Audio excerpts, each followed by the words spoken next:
Hello and welcome to The Drug Trip.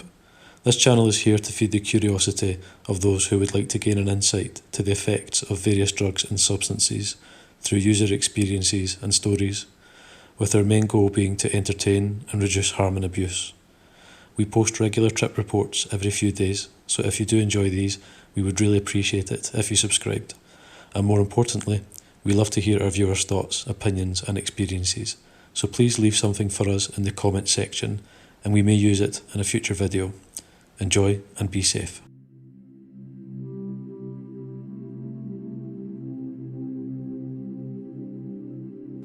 Dripping deeply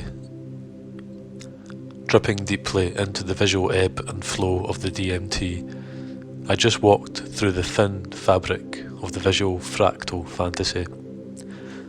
It was like a gaze layer of the dream just separated and boom. It was like walking from a dark night into a brightly lit casino in Las Vegas. I felt like I had walked behind the scenes into a series of rooms. Everything was prime colour cranked up to its fullest potential. These images were clear, crisp and vivid, many more times vivid than the early pre-room images. There were two people, a man and a woman, or a girl or a boy.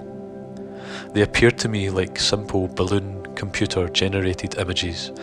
As soon as I stepped into the room, they glided up to me and spoke. They kept saying, "Welcome back," and words like, "The big winner, he has returned. Welcome to the end and the beginning. You are the one."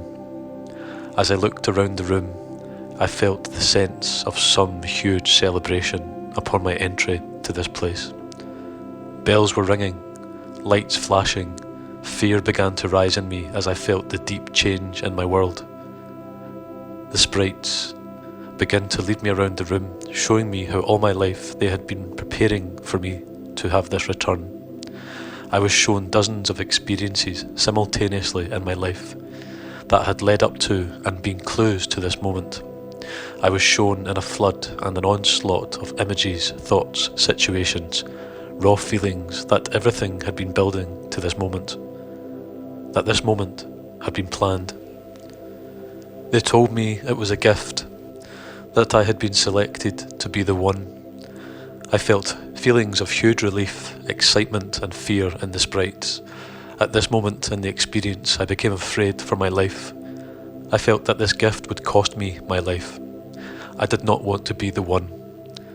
The spirits felt this fear in me and began to hold my hands and arms, rushing me deeper into their world. I felt that their fear and I began to believe that I had stepped out of the dream, out of the drug, out of my body and mind and into this super world. I began to believe in the transformation. As I walked deeper, I could see standing in the middle of the room, in the centre of this place, an object very similar to an hourglass. It was slowly turning over.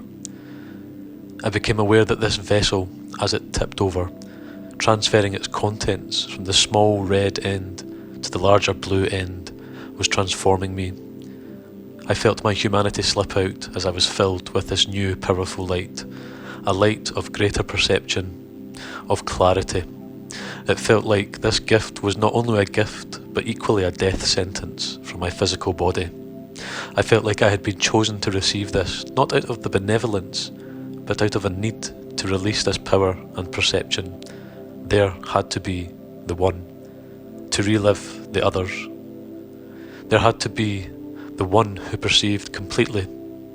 I felt like Christ at the moment of realization of Godhood and the inevitable moment of his crucifixion.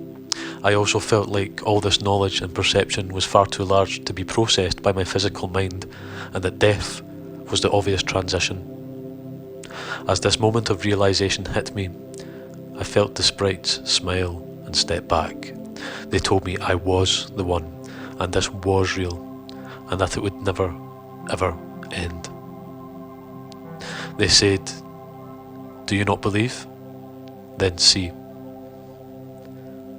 At this moment, I sat up in the real world, and I opened my eyes. This moment, true panic set in. I was deeply hallucinating. The real world was being covered, transformed into a psychedelic kaleidoscope of energy. Every surface had something like movie film. One image after another lined up like film show through an overhead projector. These were the prime images of our symbolic nature, slowly rolling over every surface, like the sprites of the objects. I felt I was seeing time in a singularity. I felt like I was seeing the symbolic patterns like a second perception of true meaning. In the real room, there were two people sitting next to me. When I looked at them, I felt reassured momentarily. Then they exploded into dozens of two-dimensional layers of light, looking like computer-generated, futuristic paintings. Wafer-thin halos created the shapes of my friends. Dave looked up at me and said, "Welcome back," this causing me to panic. Because when he said welcome back, I did not think I was back to reality, but back into the fold of this super world that I was in.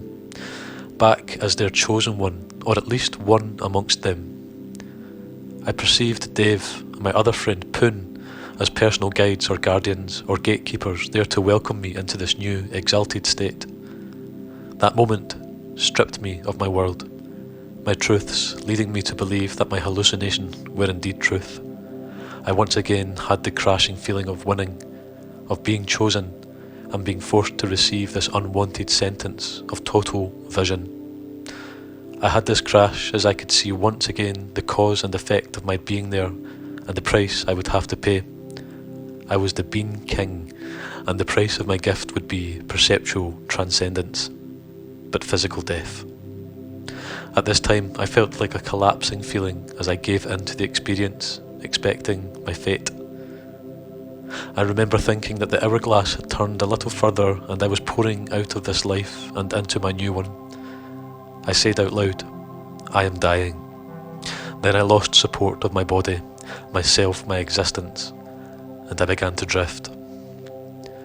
Dave then touched my leg. I remember being drawn back into my body and thinking, to hell with this, I'm not going to die.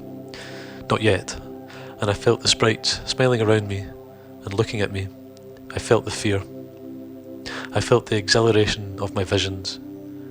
I was back into the sprites' room. Even though the place was vibrant and psychedelic, it was within my ability to comprehend it. The sprites began their pitch at me, being a winner and the one. I felt they were taking me back down the hallway to open those iconic electric vision and to my death. I then said out loud again, "I am dying," to which Dave responded, "Only 3 more minutes and you'll be alright." 3 more minutes pass.